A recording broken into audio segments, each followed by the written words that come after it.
So all the other witches are like these big, burly, really muscular men. And then there's little tiny Ciri. All right. So watch season 2 of The Witcher. Sorry, mind blank there for a sec. And so much has happened. Oh my god.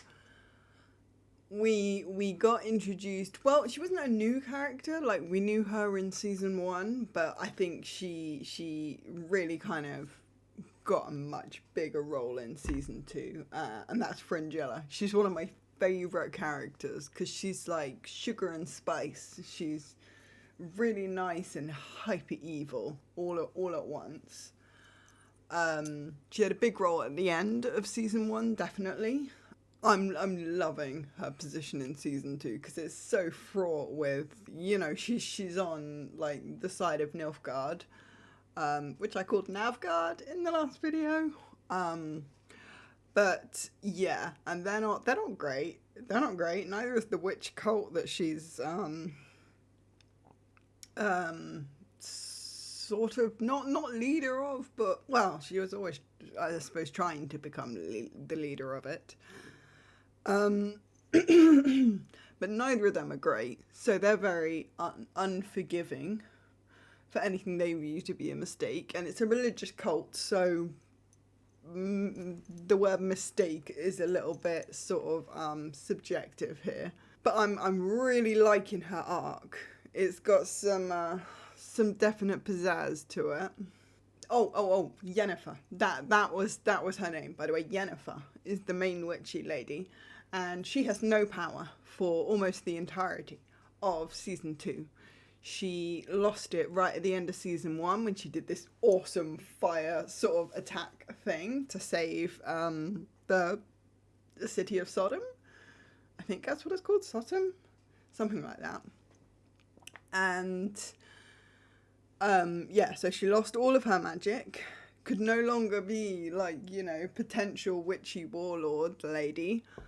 Ran into, like, she spent most of season 2 just trying to get out of trouble, or trying to flee, or trying to help the bard, who, oh my god, the volume at which I called out when the bard finally came up on the screen after like episodes of nothing. You're like, he's back, and he's back in style, I must say. So back with all of his sort of epicness. Gotta love that guy. Gotta really love that guy completely. And Ciri, the main girl, is in season 2. She's, because we get quite a bit more into like Witcher culture. We get to this place that is up in the mountains that they all go sort of meet up at every winter, count how many of them are still alive. They train together, they socialize together in sort of specialized groups, because witches are kind of kept on the sidelines of society. They're not really like openly socially accepted in any place. They've got a bit of a reputation problem, you could say. So yeah, it's a place where they go to chill, to drink, to do all kinds of things, really. And it's just kind of almost like a home base for them. And it's the same place that the witches were originally made at.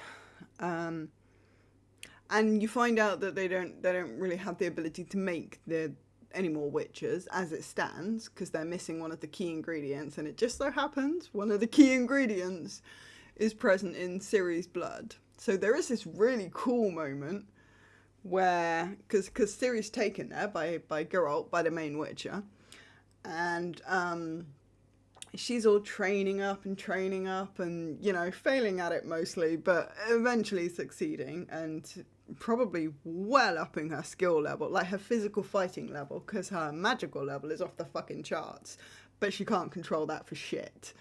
Like, it is literally just this storm that comes out of her with no warning at all. And any other time that it's not coming out of her, she's just, I love her, but she's just like failing at most things. And it's really, it's slightly like endearing. It's slightly adorable. Every time she fails, I'm like, oh, same babe. Same babe. But yeah, and there's this really cool moment where she almost becomes a Witcher herself. And I thought, ooh, she'd make quite a cool Witcher, actually. It'd be different, certainly. All the other witches are men, because I think the process, they only selected, like, boys to be subjected to the original process, which killed most of them, by the way. Like, it wasn't like bam, Witcher done. It was quite an arduous process in which the vast majority of the subjects died, but the ones that didn't became witches. So all the other witches are like these big, burly, really muscular men. And then this little tiny Ciri. So I was thinking, she'd make quite an interesting witcher. And I was also wondering how that would interact with her insane levels of power, of magical power. But we didn't see that anyway, so that got stopped. Yennefer, the main witch, yeah, I mean, she's trying to get her magic back, trying quite hard, and we do encounter like a kind of cool new character that I've just literally been calling the fire guy. I think they even call him Firefuck or something in the show. So I have no idea what his name is. If it's been said, I just haven't listened. Sorry. But he uses fire magic, which is like one of the banned magics. It's like not one of the socially acceptable or legal magics. So he's sort of not accepted in any magical circles, obviously. And you know, he busted out of prison in the first place, so... or was busted out rather by a woman who I do not know who she is. I do not know. I may know her, but and I just haven't connected together the faces or the names or whatever, but I don't recognize her. So that's just some random lady to me that's clearly got some magic, not huge amounts. You know, she's not an all-powerful mage or anything. I think she is just a standard mage. But yeah, he's hunting Ciri, the Nilfgaard are hunting Ciri, the elves are now hunting Ciri. Oh my god, we've got to talk about the elves. Yeah, so the elves are actually slightly starting to piss me off in the show. Because it's been 2 seasons now, and they feature quite a lot in the second season, because they've sort of all... refugeed to Nilfgaard in a way. They're hated in Nilfgaard by a lot of people, but they were planning to fight alongside Nilfgaard. And the 2 main elves like had a baby, like the first full elven baby in God knows however long. And that was quite a big deal. But despite the fact that they're on the screen quite a lot of the time, the show really doesn't... You don't get a sense at all of their culture. I mean, within 20 seconds of walking into the Witcher, you know, the mountain sort of den place or whatever, you know so much more about the Witchers. You really properly, much more deeply understand the Witcher culture, and it's really cool. You know, you go into Ciri's and any scenes with Ciri at the beginning, and you get drawn right into the royal culture. You know, even with the witches, when it was all Yennefer, you know, back when she was in the sort of witch school, or any time that 2 witches are even just speaking, or they're having their brotherhood meetings or anything like that, you get pulled into the culture. And with the elves, you don't. And I'm all thought just occurred to me that might be the point. Because the elves have said this whole time that they're that everything was taken from them, almost like their entire culture was taken from them. And maybe the show's actually making like a little bit of a smart, maybe it's smarter, maybe it is. See, I'm gonna sit with that idea for a little while. But the baby dies, murdered, and there's a lot of contenders. There's a lot of suspects. I'll be honest. Like, the elves were not. They just weren't all of that popular. They weren't even slightly popular. So, kinda could have been anyone. And it's not revealed who it was until literally the last, 3 seconds of the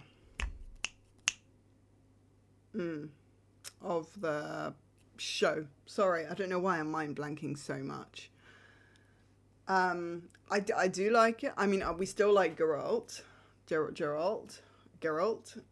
main Witcher guy. We still love him. We still love Yennefer, definitely. We now love her name's gone. Her name's gone from my head, and it was there at the beginning of the video. The Nilfgaardian witch lady. The White Flame witch lady. Philly something. Filigar? We're gonna go with Filigar for the rest of this video. And I'm not a fan of the elves, I'll be honest. They're not played with a huge amount of redeeming qualities.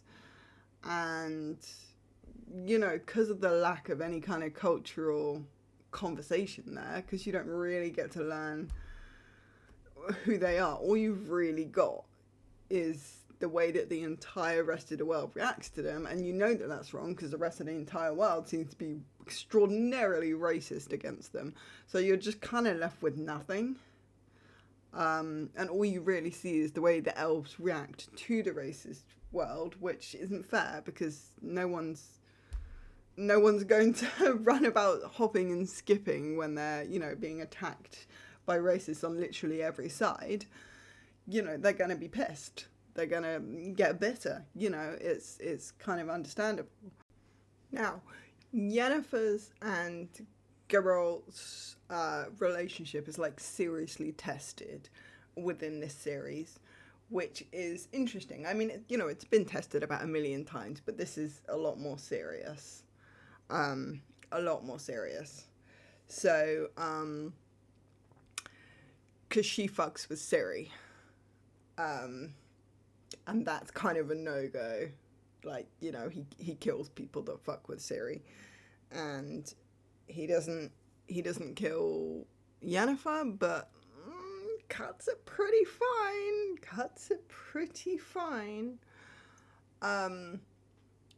So that's quite a big part of season 2. There's also this strange witch spirit in a house that can just up and grow tree root legs when it wants to, apparently. And she's fucking with 3 different people. I think it's Trill, Filigar, and Yennefer.